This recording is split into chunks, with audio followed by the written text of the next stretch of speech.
Malaysian Prime Minister Najib Razak has criticised the opposition Parti Keadilan Rakyat for forcing a by-election in Selangor to resolve its own internal crisis. The Election Commission will meet on February 5th to set the nomination and polling dates for the Kajang by-election. The seat fell vacant after Assemblyman Lee Chin Che from Parti Keadilan Rakyat resigned on Monday. Opposition leader and PKR's de facto leader Anwar Ibrahim will be contesting the seat.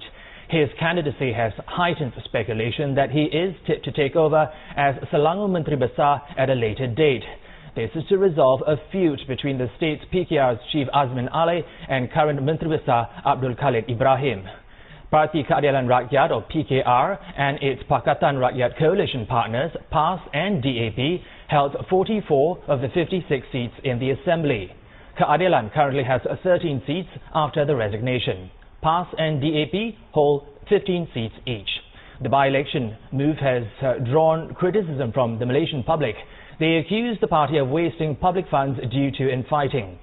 PKR Strategy Director Rafizi Ramli has apologized to voters, and he says the party is prepared to face the consequences should Kajang voters decide to punish them at the ballot box. And joining me now from Kuala Lumpur is Mr. Anwar Ibrahim. Mr. Anwar, tell us first, why are you running in this by-election? We need to explain to the Kajang constituents and the Malaysian public that Selangor is a pivotal state for the Pakatan Rakyat.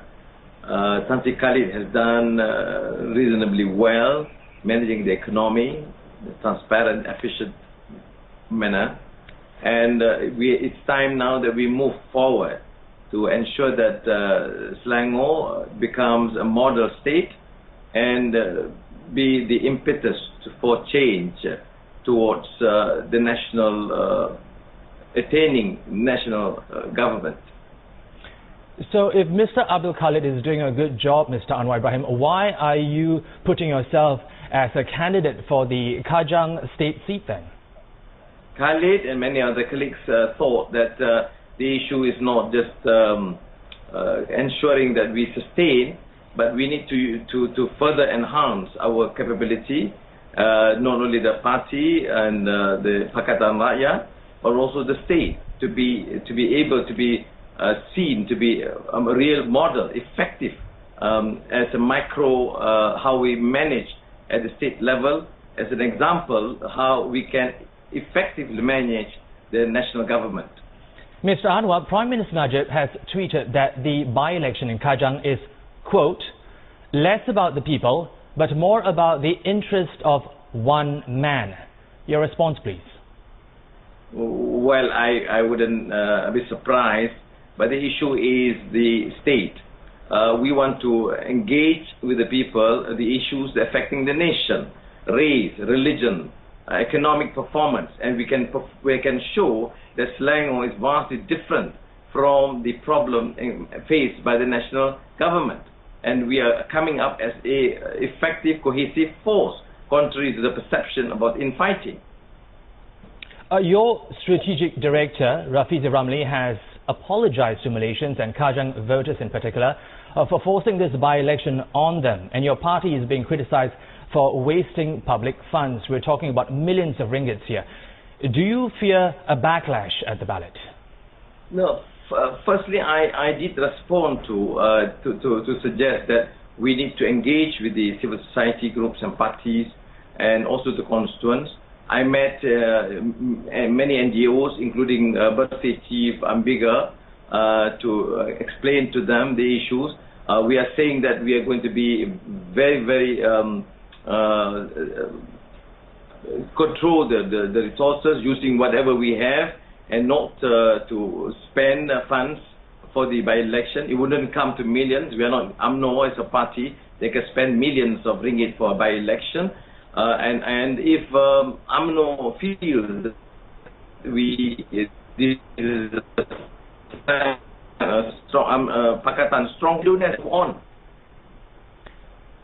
Mr. Anwar, your thoughts, please. Your coalition partners, PAS in particular, said they were surprised when you announced your candidacy. Were they not consulted? No, I think there was no consultation at the PAS or the AP at the state level. But the past chief, Ustaz Al-Hadi, was duly informed, and similarly YB Lim Kit Siang. But I thought because the speed of that decision and the manner it was done became quite an issue, and I did convey my apologies to say that time was the essence, we have to move fast, and since Khalid has agreed, in fact Tazi Khalid chose to announce my candidacy and lead the campaign, so this matter is quite resolved. But I share the sentiments expressed that we owe the public explanation. Why didn't I participate at the state level in the last elections? But I thought to defer would cost the Pakatan, because we need to show our capability, not only managing a state efficiently, but to show that we can effectively do it when we attain the national government. All right, Mr. Anwar, let's just say if you do win the Kajang state seat, will we see a change of stewardship of the Selangor government? I'm asking you, are you aiming for the post of Selangor Menteri Besar? That's the express sentiment, but I think there are processes that we need to observe. So our priority now is to win the state by election, and I think there is also an understanding reached that we should see change so that we can assign the role to the national leadership of Pakatan to perform better in Selangor. And I want to confine not only on the issue of economic management, but also issue of race, religion, because the controversy also is affecting the state, and many decisions taken by the state is actually affecting the national strategy and national policy. All right, Malaysia's opposition leader, Mr. Anwar Ibrahim, thank you for your time.